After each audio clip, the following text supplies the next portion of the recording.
Hier sehen wir eine ScreenFood-Anwendung, ein ScreenFood-Client, der in dem Teilbereich dieser Waage als ScreenFood-Player Inhalte darstellt. Die Inhalte, die Sie hier sehen, sind Käsethekeninhalte. Das heißt, diese Waage, diese Bedienwaage, steht an der Käsetheke. Hier vorne werden die Produkte ausgestellt und die Aktionen und Produkte werden hierüber beworben. Angenommen, ich bin der Kunde und ich stehe hier an, habe mich für einen bestimmten Käse entschieden, welcher vom Verkäufer verpackt wird und am Schluss auch hier gewogen werden möchte.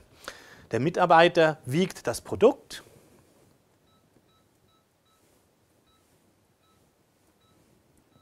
zieht einen Bon raus, welcher mit einem Strichcode versehen ist, um am Schluss das Produkt mit an die Kasse zu geben. Sie haben gesehen, hier stand vorhin auf dem Bildschirm Merci und auf Wiederschauen. Dieser Inhalt wird dynamisch angesteuert von der Interaktion, die auf dem Bedienbildschirm stattfindet. Somit können wir hier interaktiv auf den Prozess reagieren und die Aktion, die Transaktion somit abschließen.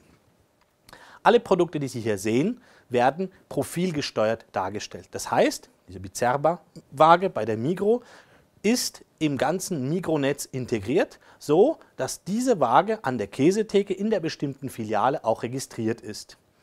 ScreenFood hat eine Anbindung an diese Registrierung, so dass, wenn diese Waage von der Käsetheke in die Fleischabteilung umgestellt werden würde, würde sich natürlich entsprechend auch der Inhalt ändern, weil die Profile, die hinterlegt sind, für die entsprechende Fleischtheke automatisch aktiviert werden würden. Somit stellen ScreenFood sicher, dass der Inhalt hier jeweils immer zum entsprechenden Sortiment stimmig ist. Das heißt, alle Aktionen und alle Produkte, die Sie hier sehen, auch tatsächlich an diesem Standort, genau vor dieser Theke sehen können. Cross-Selling-Aktionen dürfen natürlich auch hier Platz haben, sollten Sie zum Beispiel bestimmte Produkte, die zum Käse passen, verkauft werden sollen. Wir wissen, dass Migros sehr stolz auf diese Wagenanwendung ist, die sie bereits in diversen Standorten installieren konnte und mehr ausbreiten möchte. Diese Waage bedeutet auch In-Store-Kommunikation der ersten Stunde innerhalb der Migros.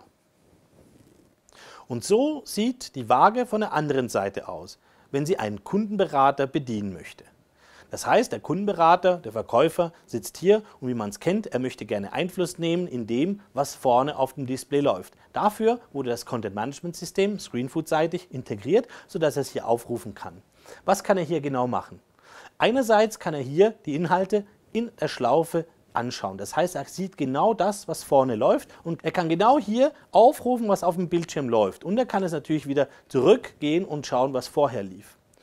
Wie man es kennt, sollte hier ein Produkt ausverkauft worden sein, möchte natürlich der Verkäufer allenfalls dieses Produkt nicht mehr darstellen auf der Waage. Früher hat er sich umgedreht und die Kreidetafel runtergehängt. Heute geht er hier rein, wählt sich das entsprechende Produkt aus und sagt nicht mehr darstellen. Das heißt, auf dieser Waage, auf dem kundenseitigen Bildschirm wird dieses Produkt nicht mehr dargestellt und dadurch auch nicht mehr beworben. Somit können keine Produktanfragen gestartet werden von den Kunden über Produkte, die nicht mehr verfügbar sind, aber trotzdem bewerbt werden sollen. Das gibt es nicht. Es werden nur Produkte beworben, die tatsächlich verfügbar sind.